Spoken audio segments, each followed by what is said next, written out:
أعوذ بالله من الشيطان الرجيم بسم الله الرحمن الرحيم Allahun e madhëreshëm e falënderojmë, atë e madhërojmë, për ti ndihmë dhe falje kërkojmë. Allahun e falënderojmë ashtu siç meriton madhëria e tij të falënderohet. Dëshmoj dhe deklaroj se nuk ka hyjni që meriton adhurim veç Allahut, i cili është një parival dhe pa ortak. Dëshmoj dhe deklaroj se Muhammedi sallallahu alaihi wasallam është rob dhe i dërguar i Allahut, me të cilin Allahu e vulosi vargun e pejgamberisë. Lavdi dhe bekimi i Allahut qofshin mbi këtë burr, mbi familjen e tij të pastër të ndershme, mbi shokët e tij fisnik dhe të sinqert, dhe mbi gjithë besimtarët që ndjekin rrugën e tij deri në ditën e gjykimit. Pas këtyre falëndrimeve, e kemi detyrë dhe obligim si musliman që nëse dëshirojmë falëndrimi jonë të jetë i plot dhe Allahut fuqi plot, të falënderojmë njerëzit të cilët u bën shkak që na të jemi bashkë në këtë mbrëmje.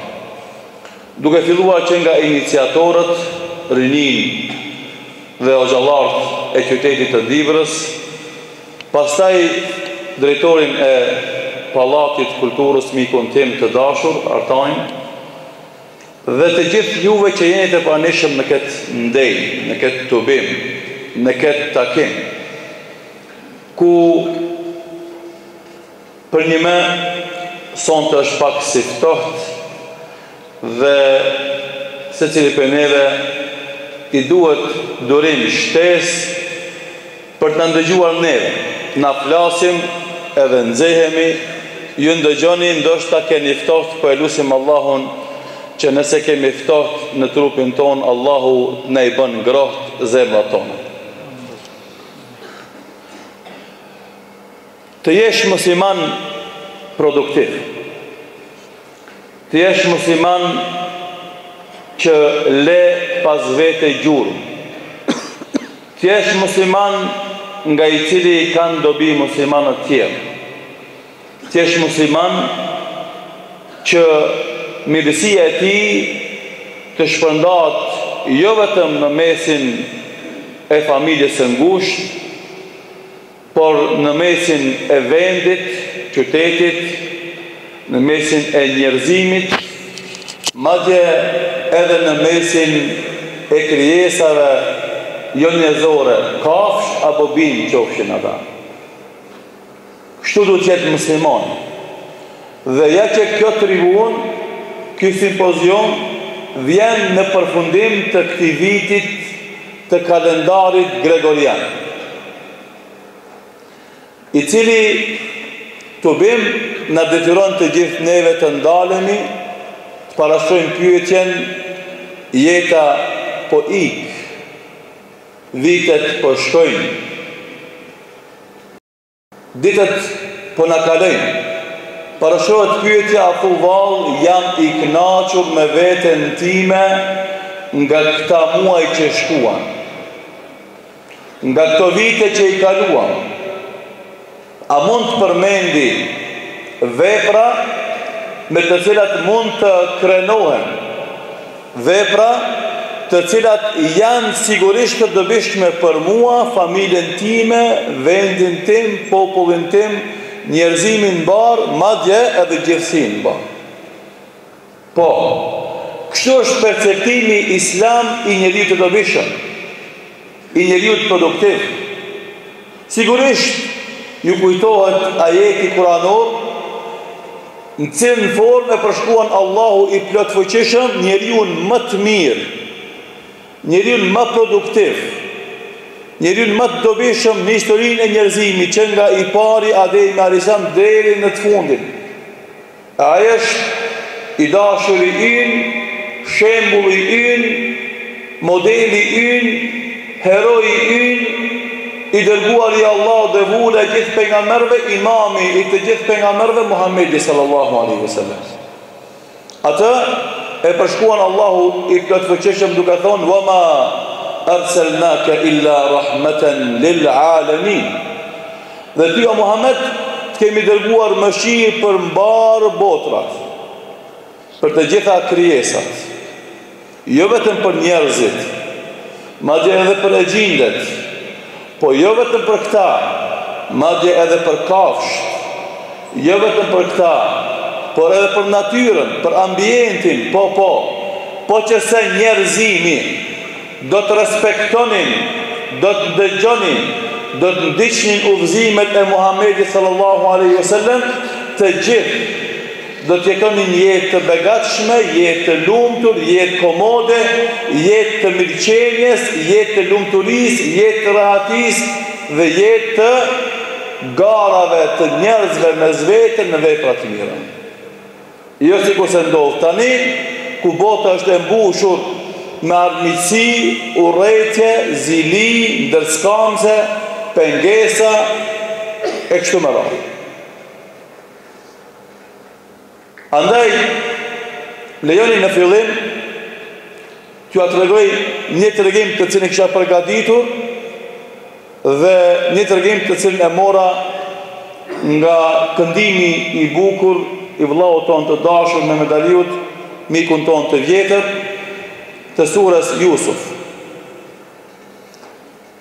Sura Jusuf, kjo është inspirim i rastit, Allahu e ka emërtuar tregimin më të bukur. Dhe porosis çdo djalë të ri dhe çdo vash i porosis me ngull, me insistim, të lexohet kjo sure shumë herë. Përsëri të lexohet. Përsëri të lexohet. Përsëri të lexohet.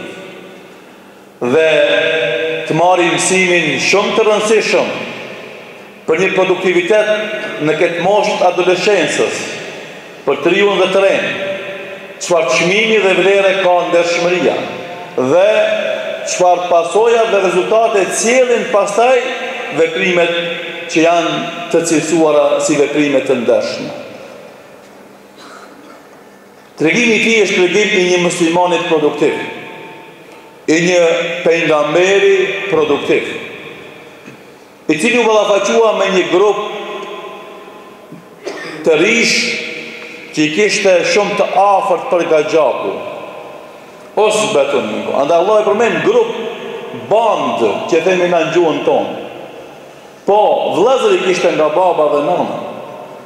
Por ata u bën bashk për të prishur harmoni që ishte mes babës dhe djemve të tij Jusufit dhe të voglit, që në disa tregime apo tefsire quhet Bunjamin. Baba i donte këta për sjelljen korekte, sjelljen shumë gentile, sjelljen shumë të bukur që kishin ata ndaj prindërve. Dhe këta i kapi zilia, dhe i kapi xhelozia, dhe tentuan të apriqin këtë harmoninë në familjen e tyre. Dhe e dini tregimin, nuk dua të flas për tregimin, por ajo që duhet të tërheqi si paralele është insistimin e vazhdueshëm të Jusufit a.s. për të bë ballë ndërskamseve, pengesave që i vendoheshin në jetën e tij, derisa erdhi në pushtet, u bë ministër i faraonit të Egjiptit në atë kohë dhe e rregulloi Egjiptin dhe shtetet përreth, siç ishte Palestina, ku jetonte baba i tij dhe vëllezërit që kishin zili para shumë viteve ndaj tij dhe tentuan ta mbysin dhe ta vrasin atë.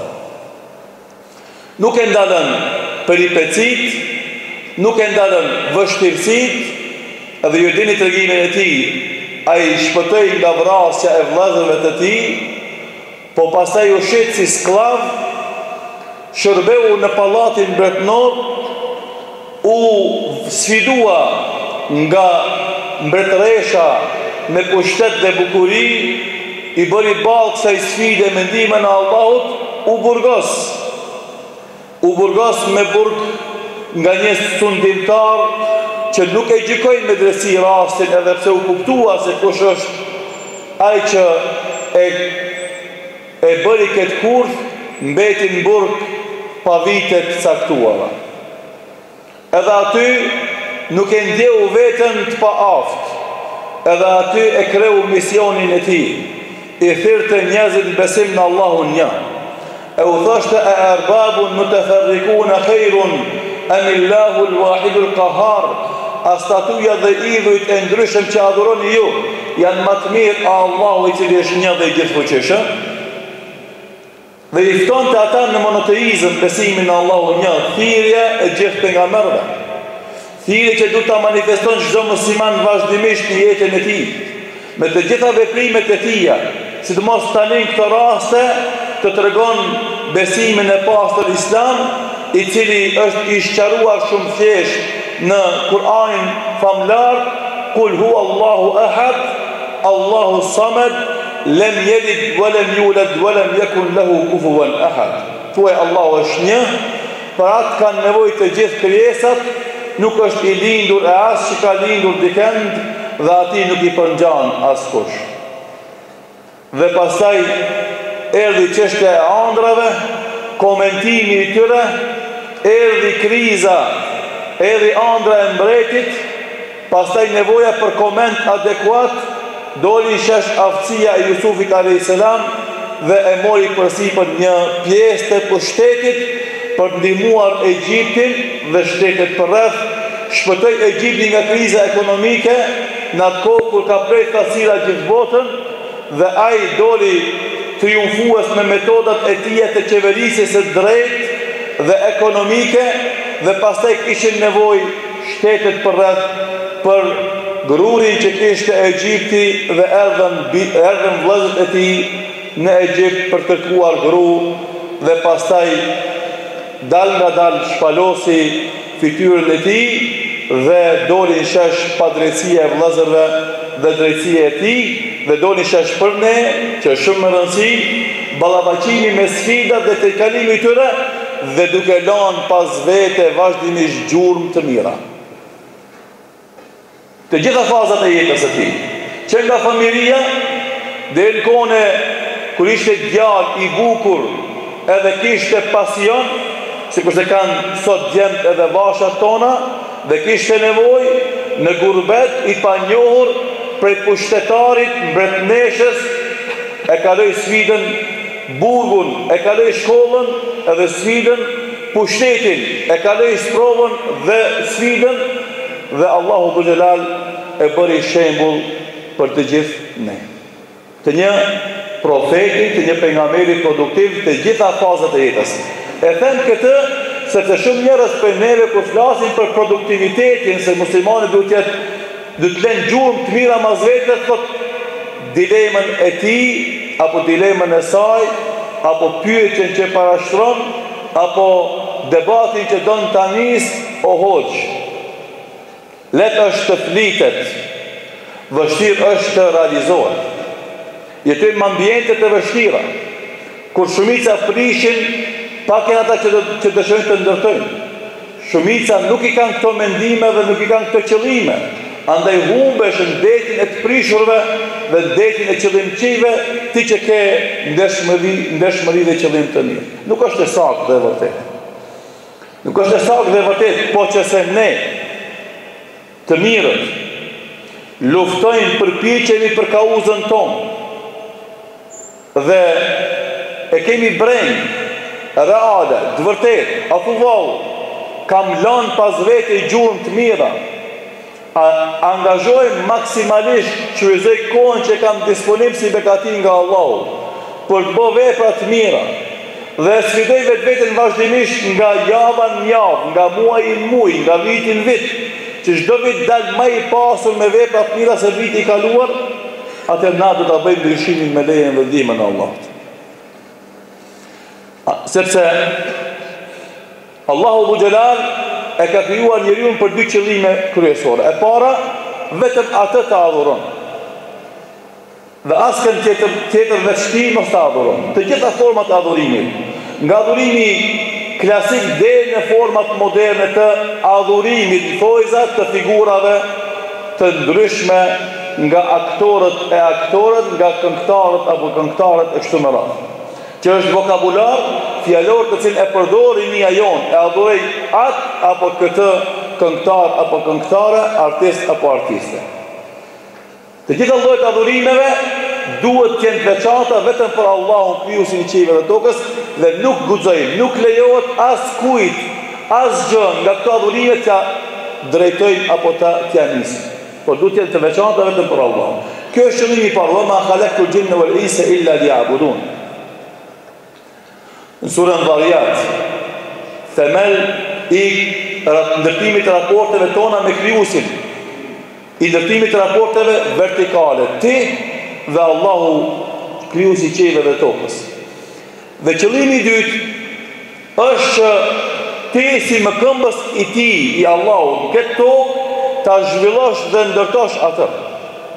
Konform në përputhje me udhëzimet hyjnore, Allahu të fuqiplot dhe të dërguarve të tij, dhe në fund të dërguarit të fundit Muhamedi sallallahu alaihi wasallam.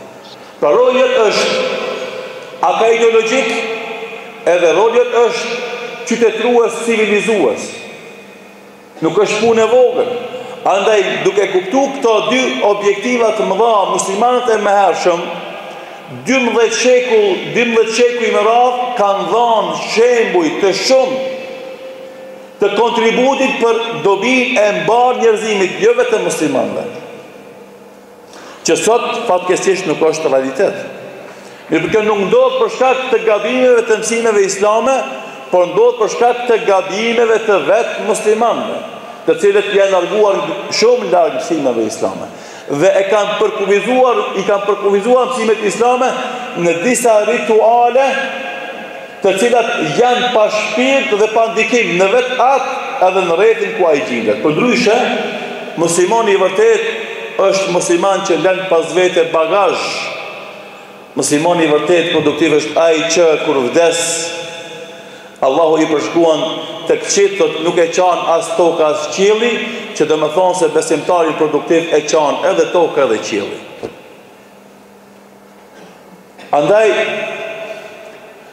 në këtë prizë sahabet, shokët e ngushtë Muhamedi sallallahu alaihi wasallam, pastaj brezi i dytë, e i tretë, e imamët e nderuar, shembujt tanë të respektuar, ishin të pandal në këtë rrugë. Ata nuk e njehnin termin vikend. Ata nuk e njehnin termin pushim vere. Ata nuk e njehnin termin pensionim. Kjo është e huaj për konceptin islam.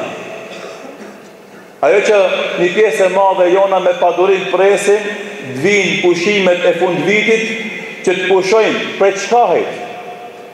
U lodhe shumë, u raskapite shumë, për çka? U lodhëm na për punë personale, për interese individuale, shumë pak janë ata që lodhen për interes kolektiv dhe për dobi kolektive. Andaj, për muslimonin nuk ka vikend, për muslimonin nuk ka pushim vjetor, për muslimonin nuk ka pensionim. Wa'bud rabbaka hatta ya'tiyaka al-yaqin, adhuro Zotin tanë deri sa të vjen vdekja. S'ka pauza. S'ka momente ku ti mund të thuash, unë tani duhet të pushoj, nuk dëshiroj të bëj asnjë vepër me të cilën e fitoj kënaqësinë Allahu dhul xhelal. Do t'rregoj një tregim shumë interesant nga jeta e njërit prej imamëve të dashur të respektuar tonë. Shembull i sakrificës dhe flijimit. Në shtëpi duke qëndruar, i vjen djali i tij Abdullahu, i thot babi jam i dashur. Babi jam i dashur. Duke pa lodhin e tij të vazhdueshëm dhe mos pushimin në asnjë ditë nga ditë e javës, në asnjë muaj nga muajt e vitit, nga asnjë vit nga vitet e jetës. Babi i dashur, kur do të pushojmë? Kur do të pushojmë? Brend që kemi na gjithë vazhdimisht, vikenin me padurim me presim, të largohemi prej obligimeve të trim, qetë, të rahatohemi. Kur do të pushojmë? Babi ti i dashur, imami jon i dashur, shembulli i mirë, Allahu na bashkoft me te dhe pejgambert e Allahut dhe besimtarët e devotshëm sinqert në xhenet. I tha djalit të tij, djali im i dashur, do të pushojmë atë ditë kur të vendosim këmbën e parë në xhennet. Përderisa jemi këtë dunjas, ka kohë për pushim. Do të punojmë, do të përpiqemi, do të veprojmë që të lamë gjurë pas vete. Jetoj para 1200 viteve, akoma emri ti përmendet, akoma emocionohemi kur përmendin tregimet e tia, akoma manifestojmë dashurit të sinqert dhe lusim Allahun të jemi bashkë me të në xhennet. Ai ishte Imam Ahmedi rahimahullahu ta'ala. Shikoni çfarë perceptimi kishin ata, çfarë perceptimi të jetës kemi na. Edhe pastaj themi na se jemi shembull dhe mosër për të tjerët, asesi. Nuk mund jemi na shembull për të tjerët përderisa na lodhemi me adhurimet tona karshi Zotit. Kurse Muhamedi sallallahu alaihi wasallam, imami jon, shembulli jon, i dashur jon, çka thonte? Kur bezdiste nga problemet e jetës, i thoshte Bilalit, thirrë namazin, thirrë ezanin, të futemi në namaz e të pushojmë aty. Kënaqemi, çojmë kënaqësi shpirtërore e cila na ofron neve rahati, pushim dhe qetësi. Dhe për këtë shkak të nderuar vëllezër, ka shumë elemente të cilat nëse na i konkretizojmë në jetën tonë, do të shohim se ato na ndihmojnë për të qenë më produktiv se sa që jemi fatkeqësisht. Dhe në këtë rast, do thotë ajo që përmeni hoxha i nderuar, menaxhimi i kohës është prej premisave bazë në kalimin tonë në një musliman produktiv. Edhe jo rastisht në atë që e tregoi hoxha i nderuar në ato 4 orët e të rëndësishmes dhe emergjentes, neve në mëson kemi ngjeshmëri për vlerën e kohës, organizimi i ditës që na e bëjnë neve namazet. Jo rastisht i kemi na 5 kohët e namazit që neve na bëjnë të vetëdijshëm për rëndësinë e kohës. Andaj muslimani që fal namazet në kohën e vet është shumë i vëmendshëm për orarin ditor. Andaj atë e kap stresi, shqetësimi kur fillon akrepi i orës të afrohet ka ora e përfundimit të kohës namazit. Andaj nëse në ora 5 hyn koha e sabahut dhe afrohet ora 6, ora 7, pa 5 minuta për lindje e diellit, kur të ndjen orën 6 e 6 e gjysëm, fillon e kap sikleti se është duke përfundu koha e namazit dhe ai duhet ta kryejë obligimin. Jep ngjeshmëri për rëndësinë e timingut, orarit të caktuar për të kryer një obligim dhe një detyrë, dhe nuk lejon që ky besimtar, ky musliman, kur të merr përsipër detyra dhe obligime, ti merr sot e ti kryen pas 5 viteve, se s'mundet detyrat kryen me një afat kohë për 5 viteve, detyrat individuale.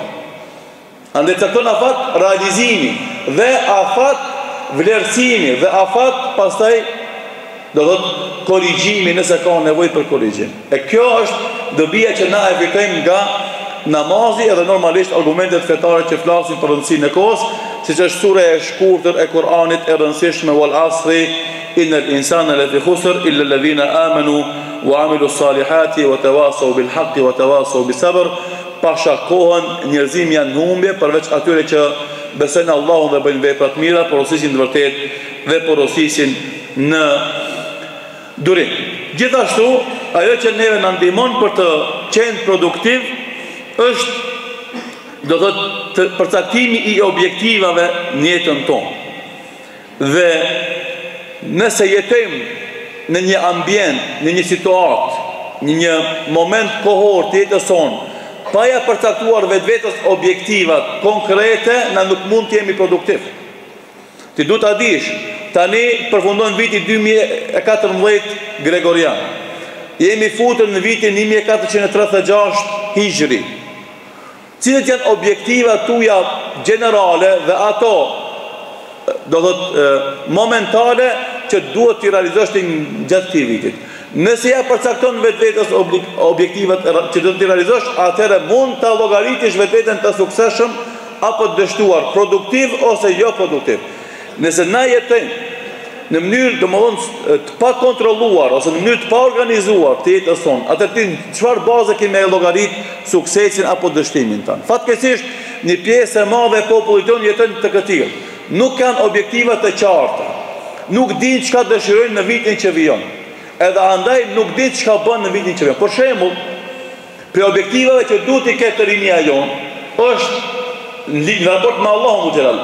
Objektiva e kujdesit për 5 kohët e namazit gjatë ditës.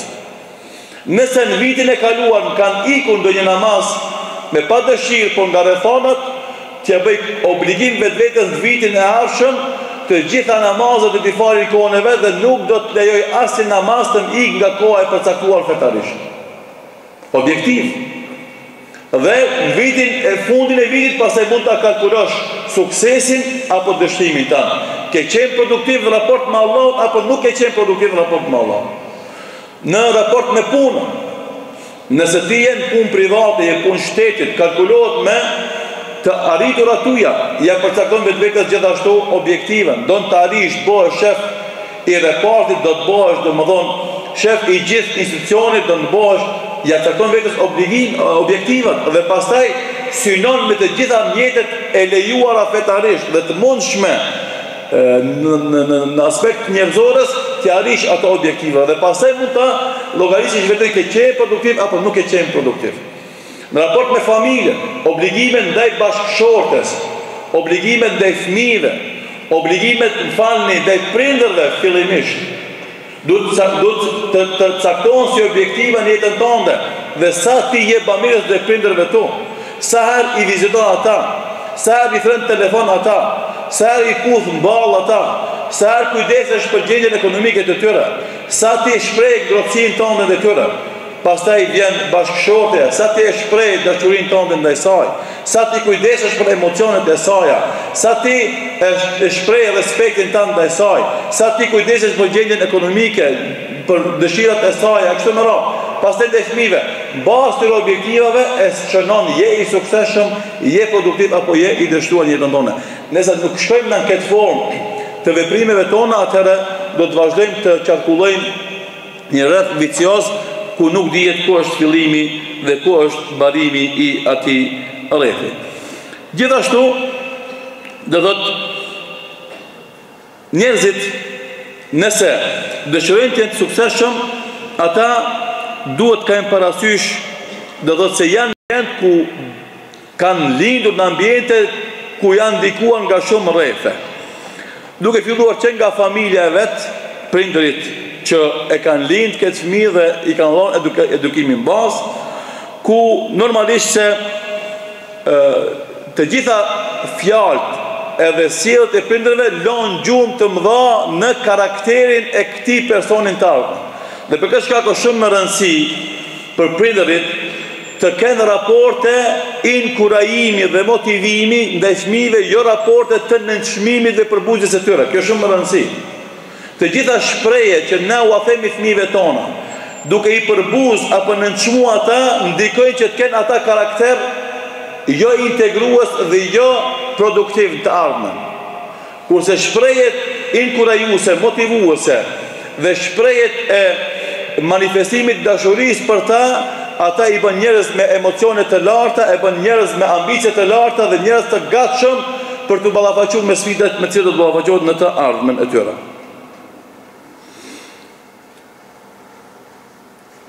Andaj është bërë një studim nga disa psikologë që kanë thonë se gjatë 18 viteve të para të jetës së fëmijëve tonë, do thotë në një ambient mesatar të aktiviteteve brenda familjes tonë, thuhet 148.000 herë jo. Jo ose mos e bën. 148.000 herë brenda 18 viteve. Nëse ti edukon fëmijën tonë vazhdimisht me jo dhe mos e bën, fakisht e edukon atë të jetë figurë negative, figurë pasive, figurë jo produktive. Se çdo lëvizje ti ose të saj ti e ndalon, duke i thonë jo ose mos e bën. A duhet me pas normalisht forma shprehje të tjera të cilat e inkurajojnë atë të vepron, por duke i korrigjuar gabimet që i bën ai. Shkolla ka dikon në krijimin e karakterit të fëmijës. Miq, shok, ndikojnë në krijimin e karakterit të fëmis.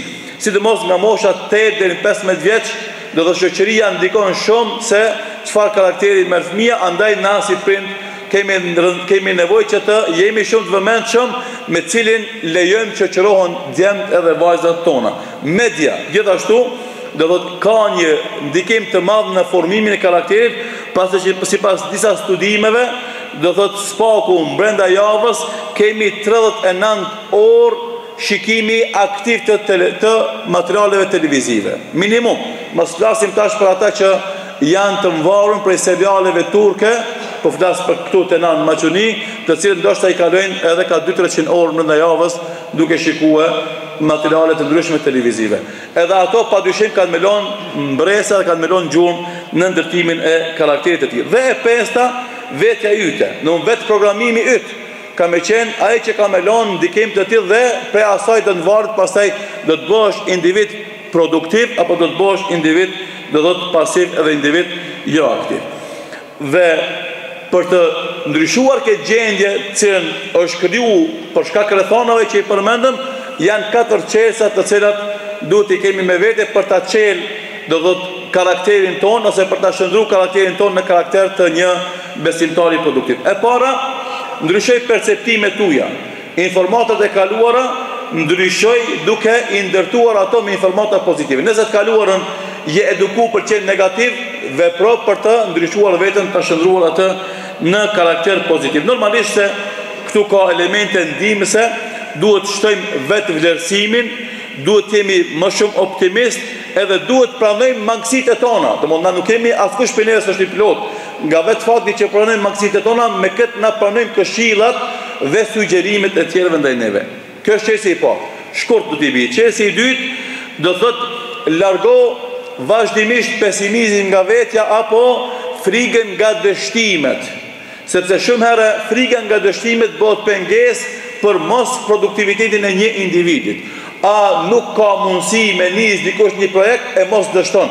Kujtoje Edisonin, i cili pas 999 orvatjeve në të 1000 herë e boni poçën elektrike që sot neve në ndryqon jetën.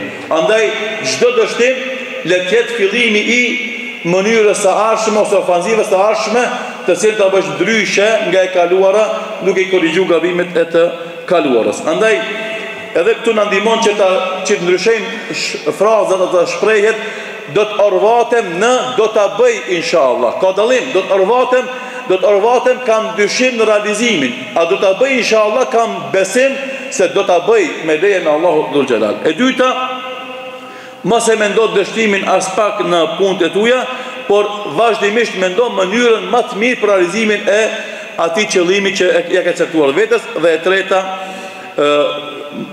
djesh i bindur se nuk ka asgjë të pamundshme.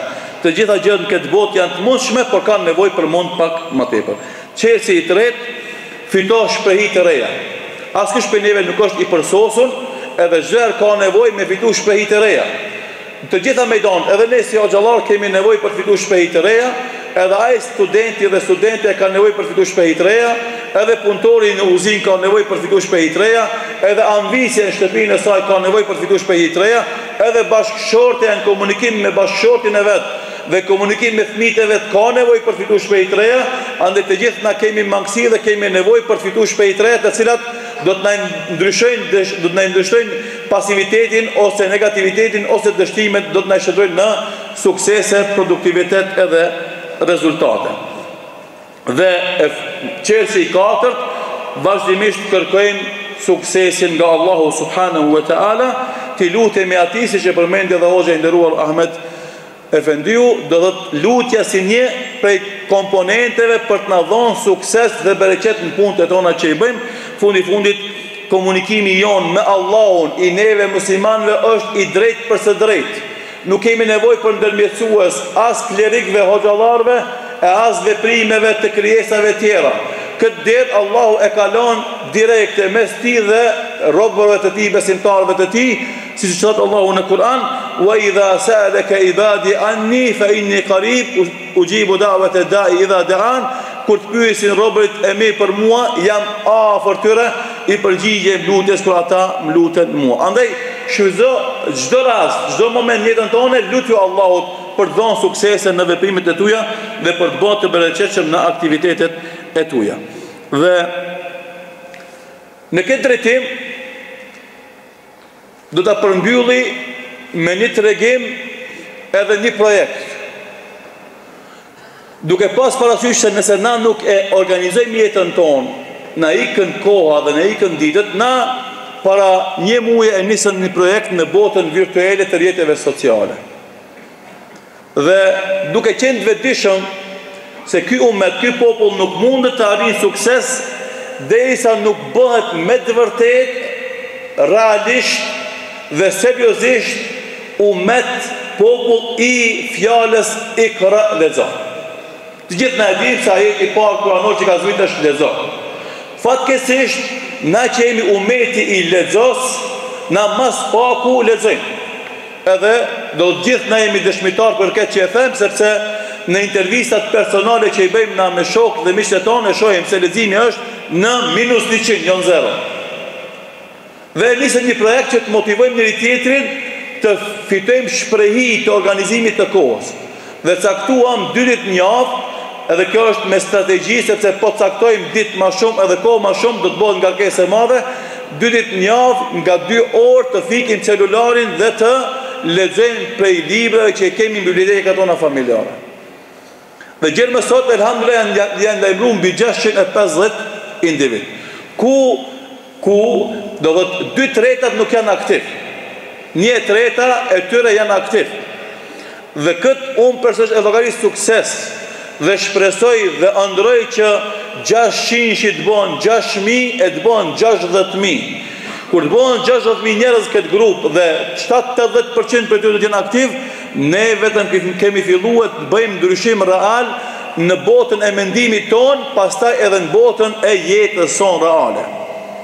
Por kjo është një program konkret që ta ndihmojmë njëri tjetrin se si t'ia dim vlerën e kohës. Edhe pastaj ku filluam me projektin, i kemi elhamdulillah lavdatat e secilit për vete, se si u bë shkak ky projekt që ai të fillon të dinë vlerën e kohës dhe të shijon ëmbëlsinë e leximit, që është një pasuri dhe thesar shumë i madh, të cilin nuk ja din vlerën vetëm atij që e ka shiju.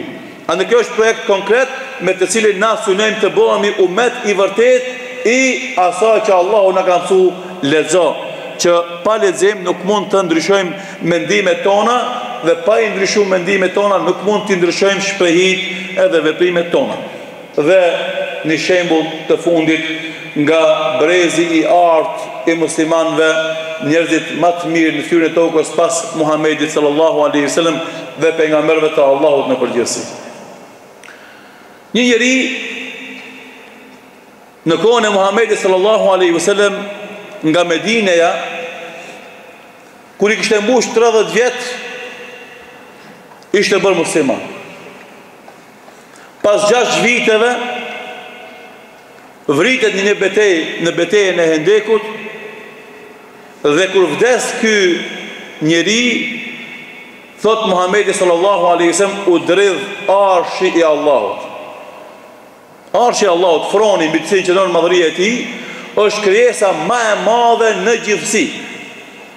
Do të nuk është as gjë toka, as qiejt, as planetet e ndryshme, as sistemet e ndryshme diellor, nuk janë më të mëdha se froni i Allahut. Froni i Allahut është krijesa më e madhe që ekziston në gjithësi, në krijesë. Na nuk mund ta perceptojmë sa i madh është froni i Allahut. Nuk mund ta perceptojmë se është tej i madh sa që mendja jonë, edhe pse është objekt i krijuar, nuk mund ta percepton sa është i madh. Para mendoni, ky fron i Allahut është dridh kur ka vdek ky njeri. Sa vjet ka jetuar në Islam? 7 vite. 7 vite ka jetuar në Islam. Mirë, po kontributi i tij për ta ngritur fjalën e Allahut dhe për ta shërbyer ummetin e Muhamedit alayhi salatu wasalam ka qenë aq i madh sa që me vdekjen e tij të dridhet arshi i Allahut. Ai ka qenë Saad ibn Muadhi radiallahu anhu. Fatkeqësisht, jetojmë në një kohë kur dikush prej antarëve të familjes tonë kur vdes, nuk dridhet as një gotë e filxhanit në tavolinat tona. Pasi që ajo nuk kanë lënë pas veti asgjë më shumë se sa që e thamë si shpreje, se sa gurin të koka e varit të vetë. Nuk ka lënë asnjë gjë me cilën përmendet pas jetës së tij. Elusim Allahun e Madh, Zotin e Arshit Madh, na bën prej besimtarëve produktiv, nga i cili kanë hajër bar krijesat, jo vetëm njerëzimi, jo vetëm musliman, pasi që pejgamberi sallallahu alaihi wasallam ka thënë khairukum anfa'ukum linnas, më i miri për jush është ai që është më i dobishëm për njerëzit. Elusim Allahun e Madh, Zotin e Arshit Madh, që shpërblen të gjithë ata që ishin shkak që të bëhemi në këtë vend, në këtë formë, duke lutur Allahun e Madh që të shpërblen ata me të mirët e dunjos së ahiretit. Elusim Allahun na jep dije të dobishme dhe vepra të mira, na jep sinqeritet në fjalë dhe vepra, dhe ashtu sikur se Allahu na ka bashkuar në këtë tubim dhe në këtë qëllim, Allahu na bashkoft edhe në xhenet së bashku inshallah. Aqulu qawli hadha wa astaghfirullaha li wa lakum fastaghfiruhu innahu kana ghafuran rahima.